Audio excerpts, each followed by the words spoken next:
개포주공 7단지 25평. 네. 예, 지분이 그게 15평이거든요. 네네. 그거를 구입을 하고 싶었는데 한 네. 한 달 정도 만에 가격이 1억 정도가 올랐더라고요. 네. 그런데 아. 저는 일시적 이가구여가지고 주택을 하나를 매각을 했어요. 개포주공 7단지를 증여를 하고 네. 그 주택을 사면 어떨까? 일단은 개포주공 7단지 저희가 매수해도 될지 말지에 대한 상담 도움 드릴게요. 팀장님과 인사 나눠보세요. 안녕하세요, 네. 시청자님. 안녕하세요. 네, 반갑습니다. 말씀해 주신 스토리가 되게 긴데요. 네. 간단하게 그냥 증여 목적 아드님한테 집 하나 사주겠다는 얘기죠. 네. 네. 나머지 것들은 이제 어떻게 해가지고 매도하고 뭐 그 돈이 생겼냐 이런 얘기 같고 네. 제가 봤을 때 지금 아파트 증여하는 게 맞을까요? 특히나 지금 이미 갖고 있는 게 아니라 새롭게 사서 증여하는 게 맞을까요에 대한 얘기를 하는 거잖아요. 네. 저는 제가 봤을 때는 아드님 상황에 따라 다르다고 봐요. 어떤 상황이 중요하냐면 예를 들어 제가 아까 일부 시간에 말씀드렸던 게 첫 번째 조건, 아드님이 일단 무주택자여야 돼요. 듣고 계신가요? 네. 아드님이 무주택. 주택이 있으시다면 증여취득세가 굉장히 많이 높아집니다.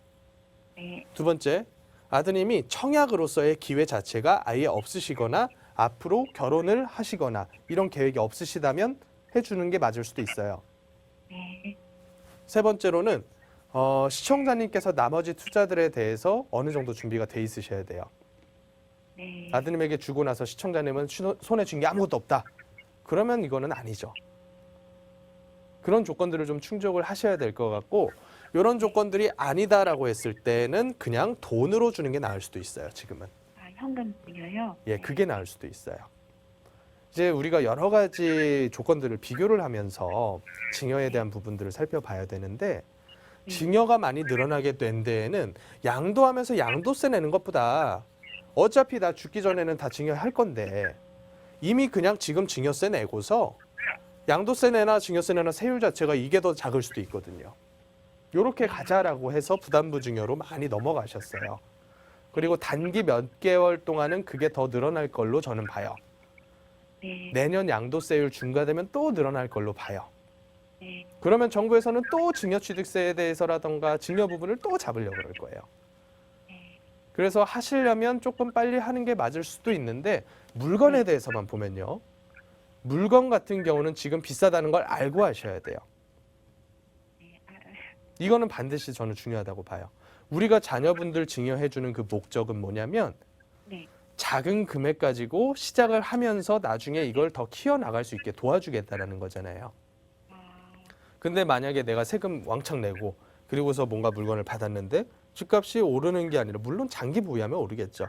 근데 단기 동안 오르는 게 아니라 흔들려 버린다면 증여로서 목적이 별로 없어질 수도 있다고 봐요.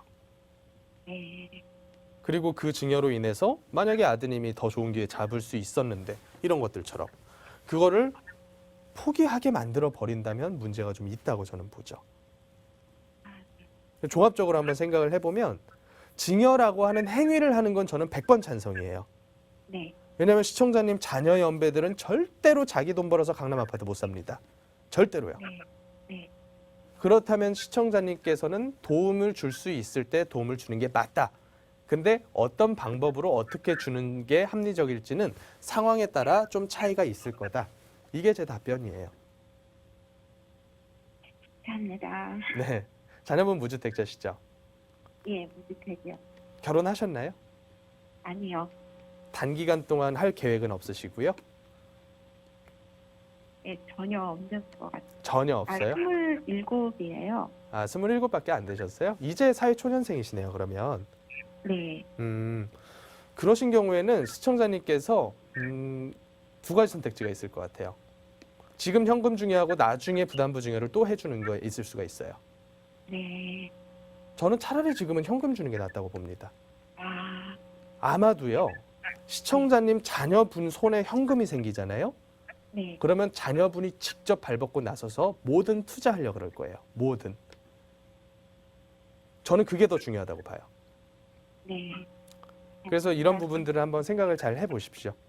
지금 네. 아파트 단기에 사가지고 수익 보게 해주는 게 쉽지 않아서 제가 이런 말씀 드리는 겁니다. 아, 예. 네, 여기까지 정리하겠습니다. 감사합니다. 감사합니다. 네, 고맙습니다.